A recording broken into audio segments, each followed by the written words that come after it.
No!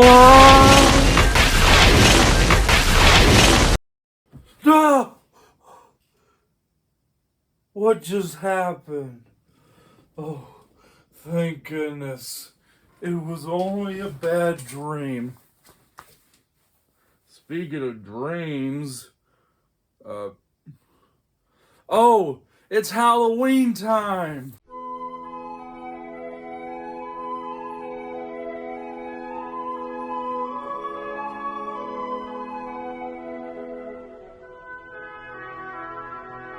Hello.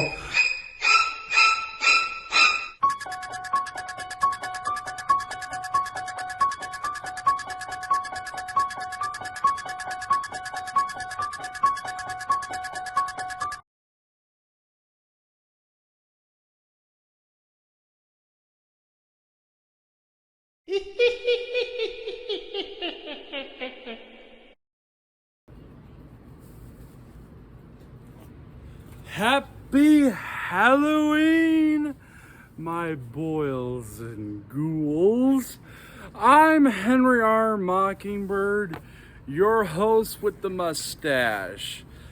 And I decided to take a Halloween vacation.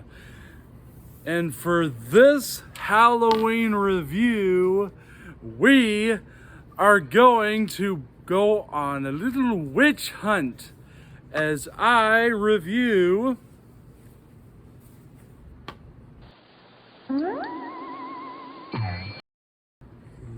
The Witch I Married a Witch. So, let us start the review, my boils and ghouls.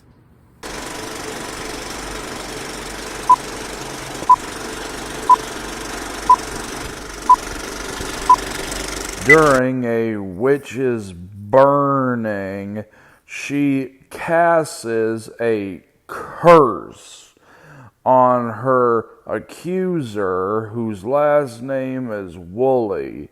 The curse forever dooms any one of his ancestors. If they get married, their lives are a living nightmare, with one of them looking like Abraham Lincoln for some reason.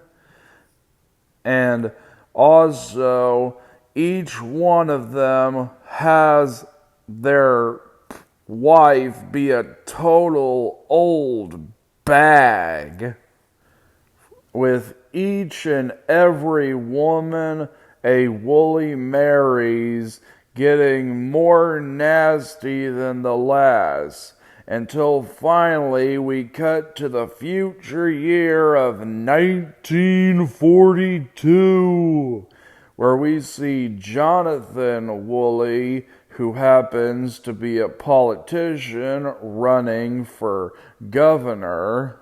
He also has a fiancée who's a mean old wretch.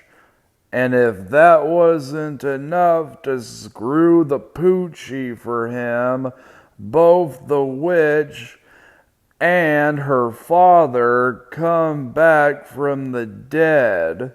She decides to do a little witchcraft by romancing with him, trying to get him to fall in love with her, and ultimately breaking the Woolley curse, which has some hilarious results.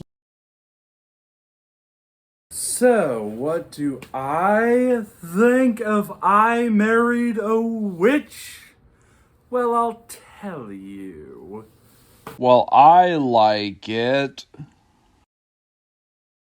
The film was directed by French director René Clair, who happened to direct, well, a bunch of classic French films, and it just come off of his first American film, The Flames of New Orleans, which even the poster and the title literally sound like they could be the name of a horror film, even though it isn't. And the movie was an adaptation of the book The Passionate Witch, which was written by Thorne Smith, who also wrote another spooky book, that being the Topper series. And with each and almost every cover of the film literally showing a naked woman, and with the name Passionate Witch, it sounds like it could pass for the XXX parody of the film. And the film was a vehicle for Veronica Lake, and cast as her leading man was Frederick Marsh, aka Dr. Jekyll / Mr. Hyde. Originally casted in the role of Jonathan Woolley was Joel McCrea, who was a big name in the Western genre, but veterans of the show might recognize him as the main characters of both The Most Dangerous Game and Birds of Paradise. And it's often of the belief that Joel McCrea didn't want to appear in this film because him and Veronica Lake did not get along one bit on the set of Sullivan's Travels. Although years later, Joel McCrea pretty much revealed that was not the case. It was because the production had to be postponed. Frederick Marsh hated Veronica Lake too, calling her a brainless little blonde sexpot void of any acting ability.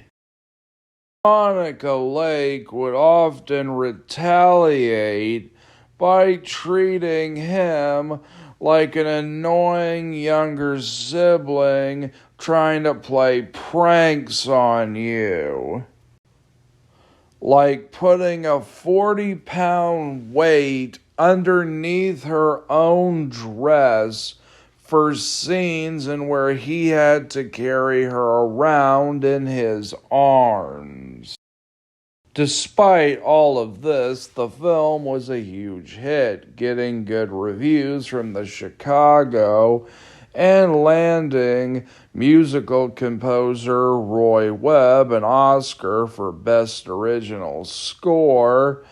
The film even got a Criterion release and was said to be the inspiration for Bewitched. And I can certainly see it. I mean, the relationship between Jennifer and her father, Daniel, is quite similar to that of Samantha and her mother, Endora. And Daniel also has a little bit of pre-Uncle Arthur syndrome up in him. And if you watch the film, and if you've seen Bewitched, you'll see what I'm talking about. There's also a little bit of a comparison and a contraction to be made about Jennifer's daughter and Samantha's daughter both having powers. Whereas in Bewitched, Samantha's daughter does have powers, where in I Married a Witch, Jennifer's daughter, it's mostly hidden and implied. With the only hint we get with her is her riding around the house on a broomstick. Although, oddly enough, I found a lot of comparisons between I Married a Genie and I Married a Witch more than Bewitched. Like Genie floating around in a puff of smoke, while Jennifer and Daniel do the same thing. They even hide in a bottle just like Genie. There's also a brunette who's engaged to the main character and who finds out about the affair between the main character and the magical being. You also have the main character having a buddy who knows all about the magical being. You have the magical being learning about modern advances, and the list goes on and on. And there's probably more I haven't even brought up.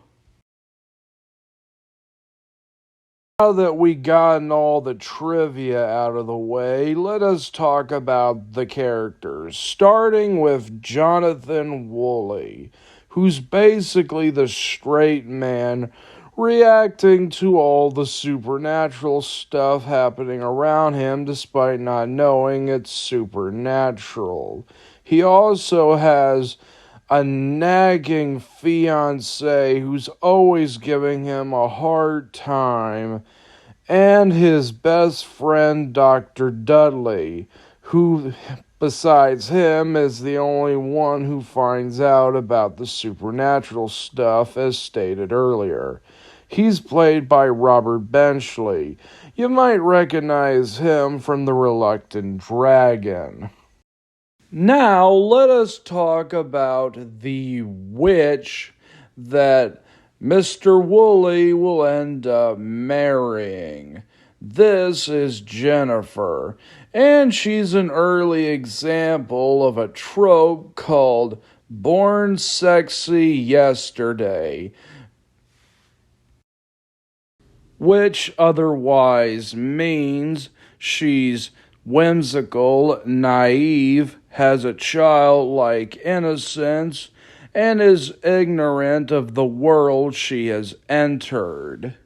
And outside of those things I've just mentioned, she's stir love crazy in that she makes a love potion to get Mr. Woolley to fall in love with him, only for that to end up failing.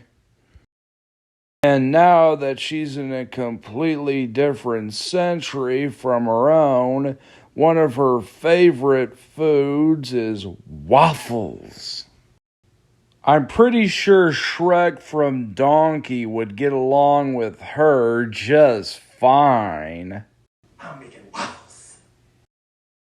And when I say Jennifer is love crazy, I mean it. She's constantly asking Jonathan at the beginning of the film if he finds her attractive. And like every example of Born Sexy Yesterday, the character is portrayed in a sexy manner. And unlike the book where you pretty much see her naked on the cover, here she's covered up in a fur coat because it's 1942 and showing skin is a big no-no. But don't worry, you can get anything past William Hayes and his General Joseph Green, if you're subtle enough. And once she ditches the fur coat and stops wearing Jonathan's jammies and gets herself into a dress, her first two outfits, this one and the one she wears as a nightgown later in the film when they run off, look like something Belle would wear in Beauty and the Beast, while the other dress she wears throughout the film feels like a goth dress, which, nothing against goths, but all throughout the marketing of the film, she was dressed as a witch, and granted, her witch hat does look like Mickey Mouse's sorcerer hat from Sorcerer's Apprentice, but that's besides the point. The point is, she never puts on that hat or wears that outfit all throughout the movie, despite it being in the film's marketing stills. What a ripoff. Anyhow, we have Jennifer's father, played by Cecil Calloway, who's a regular in the comedy and horror genre of that time. Daniel is a character who I am quite mixed on. On the one hand, the character is very inconsistent. One moment, he tries to help Jennifer, aka his own daughter, and then in the next moment, he tries to sabotage his daughter's chances at achieving happiness. Like, you could say this is supposed to give the character a bit of uncertainty, but no, the movie often flip-flops between is he a friend or is he a foe? With some really good special effects, mind you. How did the effects in this film not get nominated for an Oscar? But what makes up for Daniel's inconsistency as a character is just how funny he is.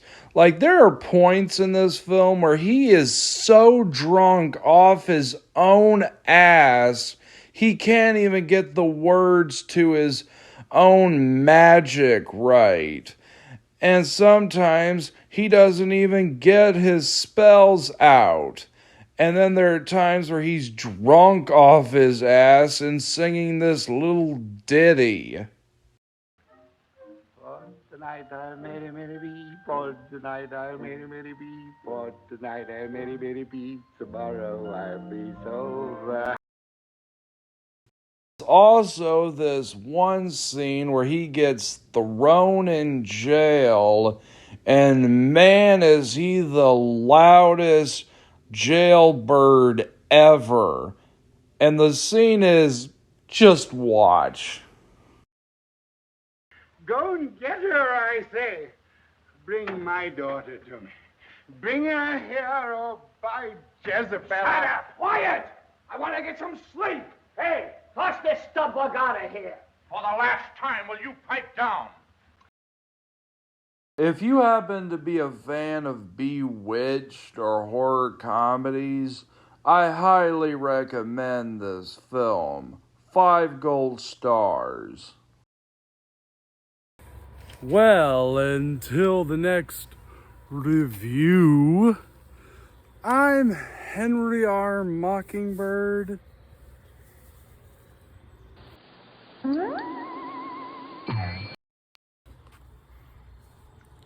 Your host with the mustache, signing off.